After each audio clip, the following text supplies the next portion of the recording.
ज़वार पूरी रात बेचैन रहता है। पारस की बातें बार-बार इसके ज़हन में गूंज रही थीं। उसे यकीन नहीं आ रहा था कि पारस ने अचानक से शादी के लिए कैसे राज़ी हो गई है। वो बार-बार यही सोचता है कि आखिर कौन-सी मजबूरी जिसकी वजह से पारस ने अपने दिल की बात सबके सामने छुपा कर रखी है। दूसरी तरफ पारस अपने कमरे में अकेली बैठी बहुत ज़्यादा परेशान होती। वो जानती है कि इसके एक फ़ैसले ने ज़वार को बहुत ज़्यादा तकलीफ़ दी है, लेकिन वो ये भी बात जानती है कि अगर इसने अपने दिल की बात सबको बता दी तो ज़वार अपने वालिद के सामने खड़ा हो जाएगा और यही वजह होती है कि वो अपने जज़्बात छुपाकर हारून से शादी के लिए हाँ कर देती है। अगली सुबह बेज़ात वक्त पारस से शादी की तैयारियों के बारे में बात करते हैं तो पारस एक बार फिर यही कहती है कि हारून से निकाह करना चाहती है। ज़वार ये बात खामोशी से सुन लेता है, लेकिन इस बार भी पारस सिर्फ एक ही मकसद होता है बात करने का, ताकि ज़वार इसकी वजह से अपने ख़ानदान के खिलाफ ना हो जाए। उधर हारून मुसलसल पारस को देख रहा होता है। उसे महसूस होने लगा है कि पारस के चेहरे पर वो खुशी नहीं है जो एक दुल्हन के चेहरे पर होनी चाहिए। वो दिल ही दिल में फैसला कर लेता है कि हकीकत जाने बिना वो ये निकाह नहीं करेगा। हारून के दिल में बार बार यही सवाल आ रहा है कि अगर पारस वाकई से शादी करना चाहती है तो फिर इसकी आंखों में वो खुशी क्यों नहीं है। वो काफ़ी देर तक इन्हीं बातों के बारे में सोचता है। आखिरकार वो फैसला कर लेता है कि वो सच का पता लगाए बिना ये निकाह नहीं करेगा। कुछ देर के बाद हारून को मौका मिलता है। वो ज़वार से अकेले में बात करता है। ज़वार पहले तो बात करने से इनकार कर देता है, लेकिन हारून इसकी खामोशी और इसकी आंखों में छुपा दर्द देखकर सब कुछ समझ जाता है और इसे यकीन हो जाता है कि पारस और ज़वार एक दूसरे से मोहब्बत करते हैं, लेकिन दोनों ख़ानदान की खुशी के लिए खामोश हैं। उधर निकाह की तैयारियां जारी होती हैं। घर में सब लोग खुश थे, लेकिन पारस और ज़वार एक दूसरे से नज़रें चुराते हैं। दोनों के दिल में एक ही बात होती है, मगर कोई अपने जज्बात का इजहार नहीं करता। आखिरकार निकाह का वक्त आ जाता है। सब लोग हाल में जमा हो जाते हैं। मौलवी साहब निकाह की तैयारी शुरू करते हैं, लेकिन उसी लम्हे हारून सबके सामने उठकर खड़ा हो जाता है। हारून पुरसुकून लहजे में कहता है, मैं ये निकाह नहीं कर सकता क्योंकि मैं किसी की मजबूरी को अपनी खुशी नहीं बना सकता। ये बात सुनते ही सब लोग हैरान रह जाते हैं। बेज़ात वक्त और इजाज़ साहब एक दूसरे की तरफ देखने लगते हैं कि किसी को कुछ समझ नहीं आती कि आखिर हारून ने अचानक ये फैसला क्यों कर लिया। हारून फिर पारस की तरफ देखता है और कहता है कि मैं जानता हूँ कि तुम दिल से रिश्ते के लिए तैयार नहीं हो। तुम सिर्फ मेरे अपने ख़ानदान की इज़्ज़त की खातिर ये कुर्बानी दे रही हो। ये सुनते ही पारस की आंखों से आंसू बहने लगते हैं, लेकिन फिर वो खामोश रहती है। इस वक्त ज़वार आगे बढ़ता है और हारून से कहता है कि अगर पारस ने तुम्हारा इंतखाब किया है तो तुम उसके फ़ैसले की इज़्ज़त करो। लेकिन हारून जवाब देता है कि पारस का फ़ैसला नहीं, इसकी मजबूरी है। मैं किसी मजबूरी का फ़ायदा नहीं उठा सकता। ये सुनकर घर में सब माहौल बदल जाता है। हर शख्स पारस की तरफ देखने लगता है। सबको यही महसूस होने लगता है कि उसके दिल में कोई ऐसा बहुत बड़ा राज छुपा है।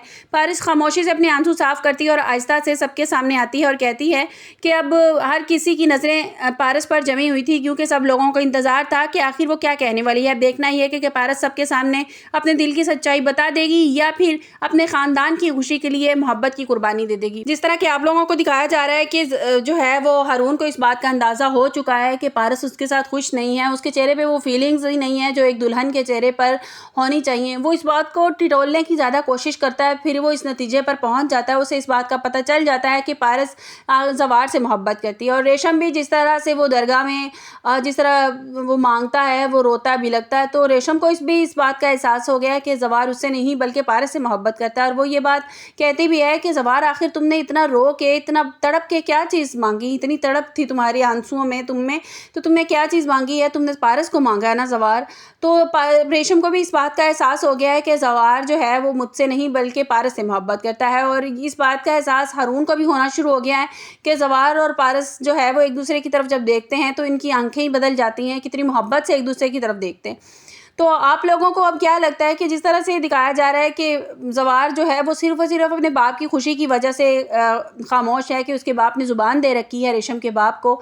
और मुझे आप ज़रूर, अगर मेरी इस बात से इत्तफ़ाक़ करते हैं ना, तो मुझे ज़रूर बताइएगा कमेंट्स बॉक्स में कि जबकि उनका बेटा जो है उसने एक गलती की थी कि पुलिस फ़ोर्स उसने जब ज्वाइन की थी तो वो अपने बाप के ख़िलाफ़ जाकर उसने की थी। तो उसके बाद उसने वादा अपने बाप से कर लिया था कि मैं सारी ज़िंदगी आपके मर्ज़ी के ख़िलाफ़ नहीं जाऊँगा। तो वो अब ये देख रहे हैं, उन्हें भी पता है कि ज़वार जो है वो पारस से मोहब्बत करता है, और लेकिन वो फिर भी ज़बरदस्ती पारस की शादी जो है वो होने दे रहे हैं, हारून के साथ होने दे रहे हैं। और ज़वार की शादी ऑब्वियसली उसके साथ, रेशम के साथ। पेरेंट्स होने के नाते उन्हें इस चीज़ का एहसास होना चाहिए, जबकि वो ये मानते हैं। बुरी नहीं है कि अगर उन्हें इस बात का भी डर है कि पारस अच्छी नहीं है, ये भी बात नहीं है। उन्हें पता है कि पारस बहुत अच्छी लड़की है, उनके दोस्त की बेटी है, सब कुछ उन्हें पता है। और रोकता तो तब है ना इंसान जब उसे इस बात का पता हो कि भाई मैं तो अपनी बात पे इसलिए कायम हूँ कि हमारी औलाद जो है वो गलत साइड पे जा रही है, लेकिन ऐसा भी कुछ नहीं है।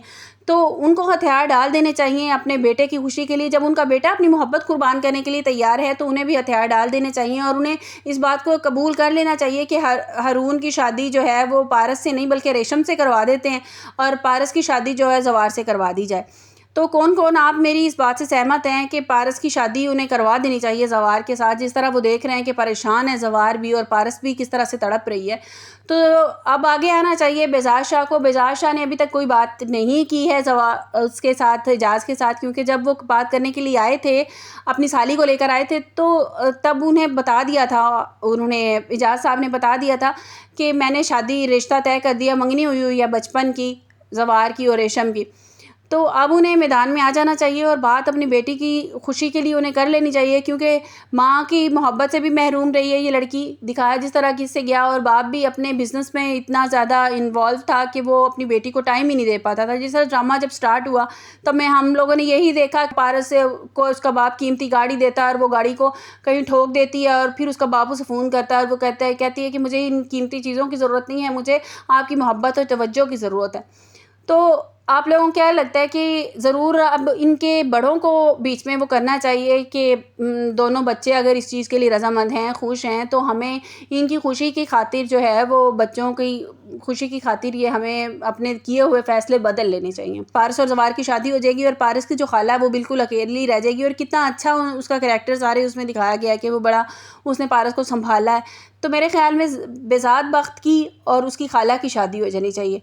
अब मेरे माइंड में ये आ रहा है मे बी कि ऐसा हो भी जाए, क्योंकि बहुत अच्छी दिखाई, वो भी अकेली है, उसके भी शौहर नहीं, शायद डिवोर्स हुई है उसको, और इसकी भी बीवी फ़ौत हो चुकी है और दोनों को शादी। ज़रूर मुझे अपनी कीमती राय का इज़हार, मुझे बड़ा तजस्सुस होता है कि आप लोग कैसा सोचते हैं। मेरे माइंड में ये चीज़ें आ रही हैं, तो आप भी कोई गपशप किया करें, मैसेज किया करें, रिप्लाई किया करें, अच्छे प्लीज़ कमेंट किया करें। मैं एज़ अ फ्रेंड जिस तरह से आपसे बात करती हूँ, मेरी थोड़ी बहुत स्टोरी कोई कभी कभार मैं लिख लेती हूँ, लेकिन मैं आपको बिल्कुल ऐसे ही स्टोरी ड्रामा देखती हूँ और टीज़र देखती हूँ और उसके बाद मैं आपको स्टोरी सुना देती हूँ। और बैड कमेंट्स प्लीज़ मत किया करें, ये कोई सबक नहीं होता, ये स्टोरी की तरह एक स्टोरी आप लोगों को सुनाई जाती है। अब कल मुझे एक लड़की ने इतना बुरा कमेंट किया ना कि ये किस तरह से करती है, ये किस तरह से स्टोरी सुना रही है, किस तरह से इसको 10,000 व्यूज़ किस तरह से मिल गए। मैं जिस तरह से स्टोरी आप लोगों को, जिस तरह से एक इंसान हूँ, मैं भी इंसान हूँ, आप लोग देखने वाले भी इंसान हैं, तो मैं अपने दिल की बातें जिस तरह से आप सिंपल अपने घर में भी घर वालों से बैठ के ईज़ी आप कंफर्टेबल होकर जिस तरह से बात करते हैं, मैं फैमिली की तरह आप लोगों से बात करती हूँ। मैं कोई आसमान से नहीं उतरी हुई हूँ या मैं कोई अजीब चीज़ नहीं हूँ, मैं भी आप लोगों की तरह एक इंसान हूँ। मैं भी आपसे वैसे ही बात करती हूँ जैसे एक इंसान दूसरे इंसान के साथ ईज़ी होके, कंफर्टेबल होके आपसे अपनी फैमिली की तरह बात करता है, मैं वैसे ईज़ी होके आप लोगों से बात करती हूँ। और स्टोरी जिस तरह मुझे समझ आती है बिल्कुल वैसे ही खोल के एक्सप्लेन करके मैं अटक जाती हूँ, क्योंकि मैंने कहीं कुछ नाम भूल जाती हूँ अचानक से ज़हन में, क्योंकि बहुत से ड्रामास के करने होते हैं, टीज़र करने होते हैं, अटक जाती हूँ, नाम बाज़ दफ़ा ज़हन से भूल भी जाती हूँ। तो इस चीज़ को इतना वो हवा मत बनाया करें कि ये अटकती है, ये ऐसे करती है, ऐसे। प्लीज़ बैड कमेंट्स करके ना किसी की हौसला शिकनी मत किया करें। आपको हौसला अगले बंदे का बढ़ाना चाहिए कि किस तरह कोई इतनी टाइम लगा के अपना स्टोरी बना रहा है, काम कर रहा है, तो इस तरह नहीं करना चाहिए। प्लीज़ बैड कमेंट से थोड़ा सा ग्रेस किया करें। आपको मेरी वीडियो कैसी लगती है मुझे ज़रूर बताइएगा, और मेरा कैसा लगता है कि आपको मैं अपने फ्रेंड्स की तरह, अपनी फैमिली की तरह मैं आप लोगों को बात आप लोगों से करने की कोशिश करती हूँ कि मुझे ऐसे लगता है, आप लोगों को कैसे लगता है। मेरे ख्याल में तो बेज़ाद बख्त की शादी उसकी खाला के साथ हो जानी चाहिए। वो बेचारा भी अकेला है और वो भी अकेली है, तो पारस की शादी जैसे ज़वार से हो और रेशम की शादी हारून से हो जाए, और उसकी शादी जो है बेज़ाद बख्त की उसकी खाला के साथ हो जानी चाहिए। तो मुझे कमेंट्स बॉक्स में ज़रूर बताइएगा। दोस्तों की तरह इंसान बात करता है, बहुत अच्छा लगता है मुझे जब आप लोग मुझे अप्रिशिएट करते हैं। बहुत से लोग हैं जो अप्रिशिएट करते हैं, लेकिन बाज़ लोग टांग खींचने से बाज़ नहीं आते। तो आपको मेरी वीडियो कैसी लगी कमेंट्स बॉक्स में अपनी कीमती राय का इज़हार ज़रूर कीजिएगा। मिलते हैं एक नई वीडियो के साथ, अपना बहुत सा ख्याल रखिएगा। अल्लाह हाफिज़।